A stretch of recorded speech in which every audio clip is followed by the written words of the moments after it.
Gising sa maga, punasan ko muna siya, palitan ng diaper. Hindi, magkain ng tubig, paliguan ko siya, bago mag-almusal, siyempre bibihisan. Bago ilagay ko din sa sopa, doon na siya maghapon. Ito ang daily habit ni Armando bago siya maghanap buhay sa pagkukopra. Bago nalumpo sa sakit ang misis niyang si Evelyn, masigla, maalaga, palakaibigan at sadya raw na masikaso ito sa kanyang pamilya. Aminado si Armando na namimiss din niya ang mga panahong ito.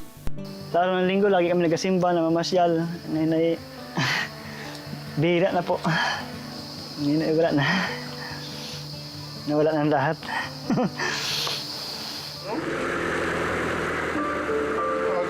Pag-amin pa niya, kung minsan, halos mawalan na rin siya ng pag-asa.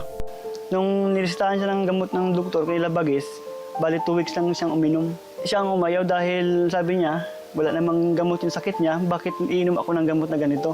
Kahit yung kusa siyang upo, hindi na po niya kaya. Lahat ng alam mo sa kanya, igagawin na ng iba. Wala na siyang kaya. Pag umus-us siya pag bumaba siya, hindi na siya makabalik pataas. Tinataas mo naman siya.